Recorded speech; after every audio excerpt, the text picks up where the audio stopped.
নজর আমাদের সরাসরি আমতলায়, তার কারণ এই যে আমতলায় বুলডোজার, অভিষেক বন্দ্যোপাধ্যায়ের পার্টি অফিস, সেই পার্টি অফিস ভাঙা হচ্ছে। আর একটু যদি আমরা আওয়াজ পাই তাহলে দেখবো বুলডোজারের আওয়াজের সঙ্গে উচ্ছ্বাস, এলাকার মানুষের উচ্ছ্বাস শোনা যাচ্ছে।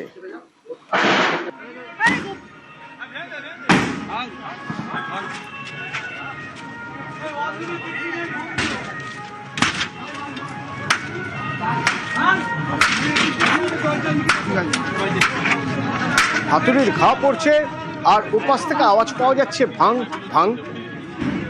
কারা, কাদের উচ্ছ্বাস? উচ্ছ্বাস এলাকার মানুষের। তার কারণ তারা বলতেন নামেই এটা সাংসদের অফিস, আসলে এখান থেকে হতো দাদাগিরি। ডায়মন্ড হারবার মডেল নাকি এখান থেকেই তৈরি হতো, ব্লু প্রিন্ট কন্ট্রোল করা হতো ডায়মন্ড হারবার এই আমতলার পার্টি অফিস থেকে। এখানে যারা থাকতেন তারা নাকি এলাকার নাম করা দাদা।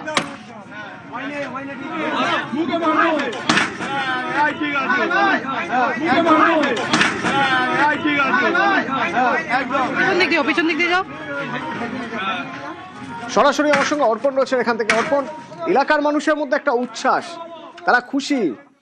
তারা বলছেন এখানে এসে কাজের কাজ তো কিছু হতোই না, বরং এখান থেকে নজরদারি চলতো, এখান থেকে দাদাগিরি চলতো। তুমি তো দীর্ঘদিন ধরে এই পার্টি অফিসে আমাদের বাইটের জন্য যেতে হয়েছে, এই এখানকার মানুষ যারা পার্টি অফিসে যাচ্ছেন, সাংসদের কাছে যাচ্ছেন, সেগুলো তো তুমি দেখেছো।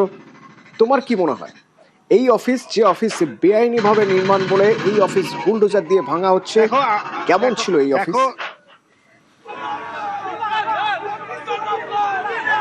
দেখো, এই অফিস শুধুমাত্র উচ্চ নেতৃত্বের জন্য, জেলার যারা এমএলএ, বিধায়ক এবং তার সঙ্গে এলাকার যারা বাহুবলী নেতা রয়েছেন তারা এখানে এসে বৈঠক করতেন। আজ পর্যন্ত সাধারণ মানুষ এই যে বিল্ডিং, এই বিল্ডিং এর দিকে কিন্তু তারা তাকাতে পারতেন না। তাদের একটাই বক্তব্য ছিল, তাদের যদি কোনো অভিযোগ থাকে তাহলে সেই অভিযোগ তারা জানাতে এখানে একটা ড্রপ বক্স করা ছিল, সেই ড্রপ বক্সে তারা জমা দিতেন। এই যে যেটি এখনো পর্যন্ত যে ছবি তোমাকে দেখাচ্ছি, পুলিশ যে এটাকে সিকিউর করে রেখেছে, কর্ডন করে রেখেছে, সেই গেট দিয়ে সাধারণ মানুষের জন্য প্রবেশ একেবারেই নিষিদ্ধ ছিল। এই এলাকার মানুষজন তারা অভিযোগ জানাতে বা সাংসদের কাছে কিছু পেতে হলে তারা কিন্তু তাদের জন্য এই অফিসের দরজা কোনোদিনের জন্যই খোলা ছিল না। শুধুমাত্র তিনি যখন আসতেন সেই সময় দেখা গিয়েছে যে এই অফিসের সামনে একটি ফলাও করে গেট বানানো হতো এবং পুলিশ, আজকে যেমন পুলিশ দেখা যাচ্ছে এর কয়েক গুণ পুলিশ তারা এসে এই রাস্তা বন্ধ করে দিতেন এবং সাধারণ মানুষ যেটা ক্ষোভ উগরে দিচ্ছিলেন যে তারা এখান থেকে অভিষেক বন্দ্যোপাধ্যায় যদি মাসে একবার আসতেন তাহলে 7 দিন রাস্তা প্রায় বন্ধ, 3 কিলোমিটার তাদেরকে হেঁটে যেতে হতো এবং সেই ক্ষোভ তারা উগরে দিয়েছেন। এবং তাদের যে অভিযোগ, এইখানে শুধুমাত্র দাদাগিরি, কোন এলাকার কোন নেতৃত্ব তারা কিভাবে থাকবেন, কার হাতে এই এলাকার নিয়ন্ত্রণ যাবে, সেই শুধুমাত্র এই কাজই এখান থেকে হতো। এখনো পর্যন্ত যা জানা গিয়েছে, কয়েকশো, প্রায় শতাধিক ল্যাপটপ এবং গুরুত্বপূর্ণ নথি, এর মধ্যে সাধারণ মানুষ এবং প্রশাসনের কর্তারা তারা গিয়ে দেখেছেন। ইতিমধ্যেই প্রশাসনের তরফ থেকে গাড়ি আনা হয়েছে, যেমন সামনের পোর্শন অবৈধভাবে সেটা ভাঙার কাজ সম্পূর্ণ এখনো হয়নি, তেমনি কিন্তু গাড়ি নিয়ে আসা হয়েছে। এর মধ্যে যে ল্যাপটপ এবং গুরুত্বপূর্ণ যে কম্পিউটারের রয়েছে সেইগুলো কিন্তু পুলিশের পক্ষ থেকে বাজেয়াপ্ত করা হবে এবং এই যে ল্যাপটপের মধ্যে কি আছে তা কিন্তু তদন্ত সাপেক্ষ। এর পাশাপাশি তুমি যে প্রশ্ন করছিলে যে এলাকার মানুষজন তারা কি কোনো উপকার এই সাংসদ অফিস থেকে পেয়েছেন, তার নমুনা কিন্তু রয়েছে। ডায়মন্ড হারবার মডেল বা নিঃশব্দে বিপ্লব যে বই প্রকাশ করা হয়েছিল, যে খবর আমরা গতকাল এবং পরশু যে খবর যেখানে দেখিয়েছি যে অ্যাডভার্টাইজমেন্ট কিভাবে করতে হয় সেটা কিন্তু দেখেছে ডায়মন্ড হারবারের মানুষজন। নিঃশব্দ বিপ্লবই বটে, বইয়ের নাম নিঃশব্দ বিপ্লব। অর্পণ, যে নিঃশব্দ বিপ্লব বইতে এমন একজনের ছবি ছিল বিজ্ঞাপন হিসেবে, যে মেয়েটি এসেছিল চিকিৎসা করাতে, তার হাতটি গিয়েছিল বাদ। নিঃশব্দ বিপ্লবই বটে। যেখানে ছিল বেকারি, সেই বেকারিতে রাতারাতি লাগলো আগুন, পুড়ে ছাই, উঠে গেল একটা চমৎকার প্রাসাদের মতো অফিস, যে অফিসে কিনা যদি লোডশেডিং হয় কি হবে, তাই একটা পাওয়ার ব্যাক ব্যাকআপ জেনারেটর থাকতো, যে অফিস এসিতে এসিতে ছয়লাভ। এই জায়গায় যেখানে তৈরি হতো শাহজাহান, জাহাঙ্গীর, যারা অবৈধ একটা সন্তান তৈরি করেছিল এই পশ্চিমবাংলা জুড়ে রাজত্ব করার জন্য, বাবর থেকে ঔরঙ্গজেবের জন্ম এই অফিসটা থেকে, যার জন্য আজ এই সমাজ, আজ আমাদের এই পশ্চিমবাংলার রসাতলে চলে গেছে। এটাকে সবার আগে দরকার, এখান থেকে এটা তুলে আনতে হবে, কারণ অবৈধ আমরা একটা যারা জায়গা। 10 বছর আগে তৈরি করেছিল পুরোপুরি বেআইনিভাবে। এখানে একটা রুটি বেকারি ছিল, তার সম্পত্তি জোর করে দখল করে নিয়ে অভিষেক ব্যানার্জির নেতৃত্বে এখানকার কিছু ক্রিমিনালকে দিয়ে এই পার্টি অফিসটাকে তৈরি করা হয়েছিল। জাহাঙ্গীরদের মতো ক্রিমিনালদের এই পার্টি অফিস থেকে এরা তৈরি করেছিল। অভিষেক ব্যানার্জির নেতৃত্বে প্রতিদিনই এখানটা ক্যাম্প করতো ওরা। যখনই অভিষেক ব্যানার্জি এখানে আসতো তখনই সাধারণ মানুষের তো ক্ষতি করতো, প্লাস ছোট ছোট দোকানদার যত গাড়ি ঘোড়া যত আসতো তাদের কোনো কিছু শান্তিতে করতে দিত না, না মানুষ চলাচল করতে পারতো, না কোনো গাড়ি চলাচল করতে পারতো। কিন্তু আমরা চাইছি আজকে বিপত্তারিণীর দিনে বিপদকে আমরাকে তাড়িয়ে দিচ্ছি এই অভিষেক ব্যানার্জির নেতৃত্বে। এখানকার কিছু ক্রিমিনালরা হয়ে আমাদের আজকে আমতলা চত্বরটা পুরো নষ্ট করে দিয়েছে এরা। মানুষ বলছেন যে এতদিন ধরে অভিযোগ করে এসেছেন এলাকার মানুষ, মানে একজন সাংসদের অফিস থাকলে বা যে দল শাসক দলে রয়েছে, মানে শাসক দল, সেই দলের যদি একটা পার্টি অফিস থাকে তো এলাকার মানুষের তো কোথাও স্বস্তি থাকা উচিত, যেখানে কোনো রকম উপদ্রব হবে না এবং এই জায়গাটা সিকিউর, নিরাপদ, সুরক্ষিত। সেইখানে একটা অফিস ছিল বলে বরং তারা বলছেন তাদের প্রাণ হয়ে গিয়েছিল ওষ্ঠাগত। এ তো উলট পুরাণ, এও একরকম নিঃশব্দ বিপ্লব। কখন যে কি হয়ে যাচ্ছে বুঝতে পারছেন না, বরং এলাকার মানুষ একটা টেনশনে থাকতেন যে এই অফিস থেকে না জানি কি হবে, কারা কারা আসবে, তারা আবার যাওয়ার সময় এই আশপাশের এলাকা দোকানপাটগুলো না 12টা বাজিয়ে দিয়ে চলে যায়।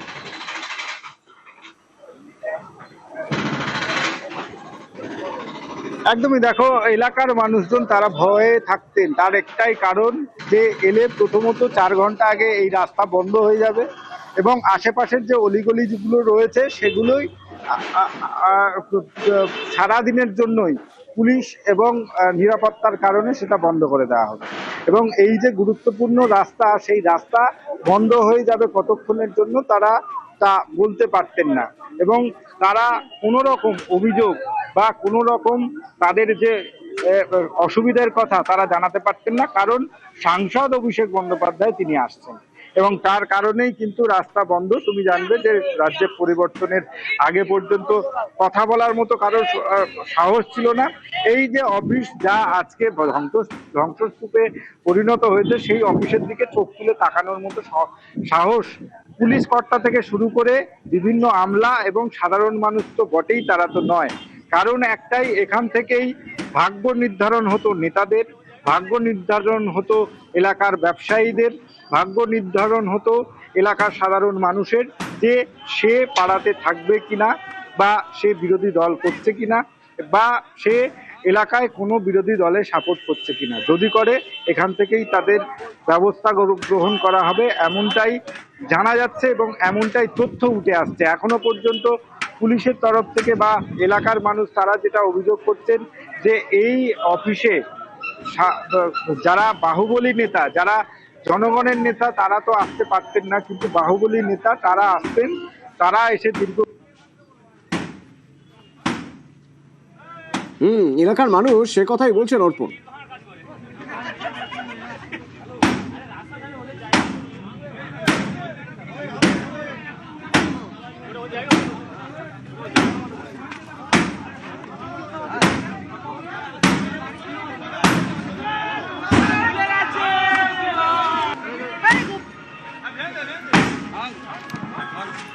এটা হচ্ছে ডায়মন্ড হারবারের হাতুর ঘর ছিল অভিষেকের। এখান থেকে ক্রিমিনালের জন্ম হতো, এখান থেকেই যত মহিলাদের নিয়ে চক্রান্ত চলতো। প্রত্যেক ইলেকশনে এখান থেকে আমাদের যত ইলেকশন চলতো এখান থেকে অপারেটিং করা হতো। আমি বললাম এখানে কোনো পার্টির কোনো উত্তরীয় চলবে না, অন স্পট পাবলিকের লড়াই, সবাই এই পাবলিকের লড়াইয়ে সামিল হন।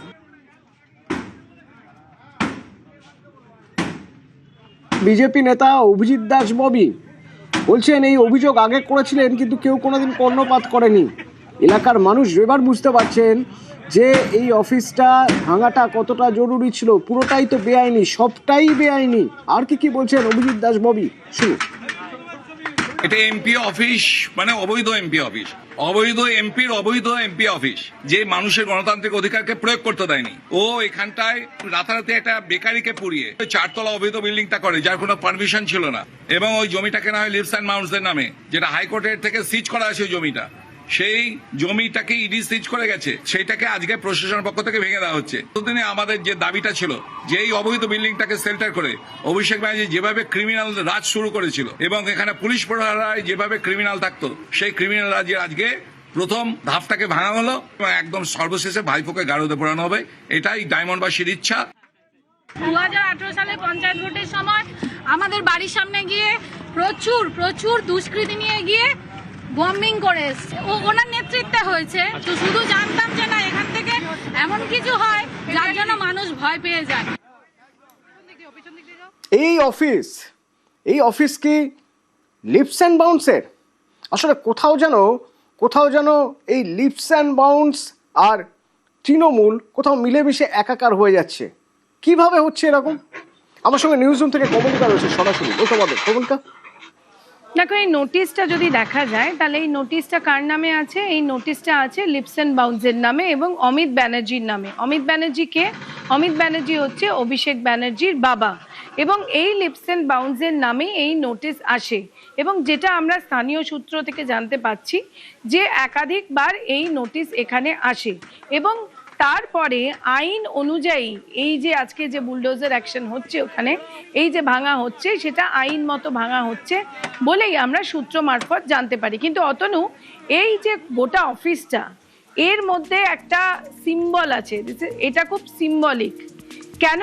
কারণ তৃণমূল কংগ্রেসের, যদিও এখন তৃণমূল কংগ্রেসের অনেকগুলো ভাগ রয়েছে, কালীঘাট তৃণমূল, ঋতব্রত তৃণমূল, এনসিপিআই, কিন্তু এই প্রত্যেকটা 4-5টা যে টুকরো হয়েছে তৃণমূলের, প্রত্যেক মহলে গিয়েই যদি কান পাতা যায় বা তাদের সঙ্গে কথা বলা যায়, তারা কিন্তু বলবে যে এই আমতলার পার্টি অফিস শুধুমাত্র একটা পার্টি অফিস অভিষেক বন্দ্যোপাধ্যায়ের ছিল না, এটা ছিল দক্ষিণ 24 পরগনার যুবরাজের অফিস। এটা এমন এরা অনেকেই বলে, এবং শুধু তাই নয়, এটা মনে করা হতো যে দক্ষিণ 24 পরগনা, গোটা দক্ষিণ 24 পরগনা চলতো আমতলা পার্টি অফিস থেকে। যেরকম কলকাতার ক্ষেত্রে বা কলকাতার নেতারা বা রাজ্যের নেতারা কেম্যাক স্ট্রিট বলতো, কেম্যাক স্ট্রিট থেকে ডাক এসছে, সেরকমই আমতলা পার্টি অফিসের কিন্তু রাজনৈতিক গুরুত্ব অপরিসীম ছিল। যেরকম বলা হতো যে ভারতবর্ষের যে কোনো নিয়ম সবসময় পশ্চিমবঙ্গে লাগু হতো না, সেরকমই এই দক্ষিণ 24 পরগনা, মানে পশ্চিমবঙ্গের সব নিয়ম কি দক্ষিণ 24 পরগনায় লাগু হতো? এটাও কিন্তু আমাদের কথা না, এটা তৃণমূলের নেতা কর্মী তারাই বলতেন। সুতরাং সেই জায়গা থেকে দাঁড়িয়ে এই আমতলা পার্টি অফিসের কিন্তু রাজনৈতিক একটা গুরুত্ব রয়েছে। কমলিকা, এই অফিস শুধু না, সব মিলে আমরা যদি দেখি 17টা এমন নির্মাণ রয়েছে যে 17টা নির্মাণ নিয়ে নোটিশ দেওয়া হয়েছে বেআইনি। কোথায় এখান থেকেই বোঝা যায় যে ক্ষমতাটা ঠিক কোন জায়গায় ছিল। আইনের কোনো প্রয়োজন নেই, প্ল্যান পাস করানোর কোনো প্রয়োজন নেই, এখান থেকে একটা ঘাঁটি গেড়ে পুরো দক্ষিণ 24 পরগনাটা কভার করা হবে বা দক্ষিণ 24 পরগনাটা শাসন করা হবে, কোট আনকোট শাসন করা হবে, তার জন্য একটা অফিস বানানো হবে। এবার একটা কথা আমাকে বলো কমলিকা, এই যে এলাকায় যেখানটায় এই পার্টি অফিসটা রয়েছে, সেই এলাকার মানুষজন তো কোথাও সেফ থাকার কথা, যে এখানে আমাদের শাসক দলের একটা পার্টি অফিস রয়েছে, অথচ লোকজন ভয়ে ছিলেন। মানে এমন অদ্ভুত এক পার্টি অফিস। দেখো, এখানে যে প্রতিবেদন, আমাদের যারা সহকর্মীরা রয়েছেন এই আমতলা পার্টি অফিসের সামনে, তারা ওখানে বহু মানুষের সঙ্গে কথা বলছে, আর প্রত্যেকেই দেখতে পাচ্ছে যে মানুষের কি রিয়াকশন ওখানে। এবং আরও একটা জিনিস যেটা নিয়ে বারবার ওখানে প্রশ্ন উঠতো, যে যখন অভিষেক ব্যানার্জি আসতেন এখানে, তখন কিভাবে রাস্তাঘাট বন্ধ হয়ে যেত, এই সমস্ত কিছু নিয়ে অনেকেরই স্থানীয় অভিযোগ ছিল। কিন্তু আমরা দেখতে পাচ্ছি এই যখন পার্টি অফিস ভাঙছে, যখন অভিষেক বন্দ্যোপাধ্যায়ের অফিস ভাঙা হচ্ছে, তখন স্থানীয় যারা মানুষ, তাদের কি ধরনের বহিঃপ্রকাশ হচ্ছে, অর্থাৎ তাদের রাগের বহিঃপ্রকাশটা যেটা দেখা যাচ্ছে, সেটা কিন্তু একটা সাংঘাতিক। সেখান থেকেও কিন্তু অনেক কিছু সত্যি সামনে আসছে, এবং আমরা যে বিভিন্ন রাজনৈতিক নেতারা যারা কথা বলছেন আমাদের সঙ্গে, তারাও বিভিন্ন রকমের রিয়াকশন দিচ্ছে। সুতরাং এই যে পার্টি অফিসটা, এটার যে একটা অন্যরকম গুরুত্ব আছে সেটা বলাই বাহুল্য। আর সাধারণ মানুষ যারা ওখানে যারা রিয়াক্ট করছেন, যারা বলছেন যে তাদের কি অসুবিধা হতো বা কি হতো এই অফিসে, সেটাও কিন্তু জলের মতো খুব স্পষ্ট যে এই জায়গা মানে এটা কিন্তু একটা পাওয়ার সেন্টার ছিল। আমতলার পার্টি অফিস মানে বড় ব্যাপার। ঠিক বলেছো কমলিকা, ঠিক এই শব্দ বন্ধটাই বোধহয় জরুরি। এখানে পাওয়ার হাউস ছিল। যদি দুটো পাওয়ার হাউসের কথা বলা হয়, একটা কলকাতা ক্যামাক স্ট্রিটের অফিস থেকে ডাক এসেছে, একটা ব্যাপার। ঠিক আরেকটা এইখানের এই আমতলার পার্টি অফিস থেকে ডাক এসেছে, মানে একটা ব্যাপার। দক্ষিণ 24 পরগনার নেতাদের কাছে, ছোট বড় মেজ সব রকম নেতাদের কাছে কে কত কাছের হতে পারেন সবকিছুই বোঝা যেত এই পার্টি অফিসের ডাক আসা দিয়ে। এই পার্টি অফিস ছিল একটা পাওয়ার সেন্টার, অর্থাৎ সিম্বলিক যে সিম্বলের কথা কমলিকা বলছিল, যদি প্রতীক হিসেবে দেখতে হয় এই পার্টি অফিস ভাঙা একটা প্রতীকী জায়গা। যে পার্টি অফিসের মতো আমতলা পার্টি অফিসের ক্যামাক স্ট্রিটের অফিস, এই দুটো অফিস পাওয়ার সেন্টার হয়েছিল, সেই একটা পাওয়ার সেন্টার ভেঙে দেওয়া হলো। কিন্তু ভাঙার পিছনে কারণ কি? ভাঙার পিছনে কারণ এই অফিসটা পুরোটাই বেআইনিভাবে বানানো হয়েছিল, কোনো প্ল্যান পাস হয়নি, বেআইনিভাবে বানানো। এলাকার মানুষ বলছেন যে পিছনে একটা বস্তি ছিল, এখানে একটা বেকারি ছিল। রাতারাতি দেখা গেল আগুন লেগে পুড়ে গেল বেকারি, তারপরে জমি হয়ে গেল খালি, তৈরি হয়ে গেল পার্টি অফিস। আর পার্টি অফিস মানে আলিশা বাংলো, যে পার্টি অফিসে এসি, একদম অনেকগুলো এসি লাগানো, যে পার্টি অফিসে একটা ব্যাকআপ জেনারেটর রয়েছে যে যদি লোডশেডিং হয়ে যায় কি হয়, যে পার্টি অফিসে নেতারা আসবেন বলে আশপাশের রাস্তা সারাদিন ধরে বন্ধ রাখা হতো, ছোটখাটো দোকান বন্ধ করে দিতে হতো, মানে একটা ত্রাস তৈরি হতো। কারা আসবেন, কতক্ষণ থাকবেন, বাড়ি থেকে বেরোনো যাবে তো, এলাকায় হাঁটাচলা করা যাবে তো। পার্টি অফিস যখন ভাঙা হচ্ছে আজ, তখন সেই মানুষগুলো খুশি, বিশ্বাস তাদের চোখে মুখে। সেই মানুষগুলো বলছেন অনেক আগে ভাঙা উচিত ছিল।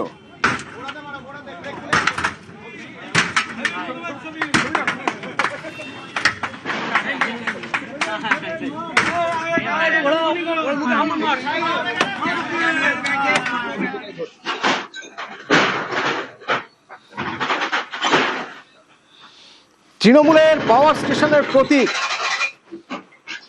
সেই তৃণমূলের পাওয়ার স্টেশনের প্রতীক ভাঙা হলো।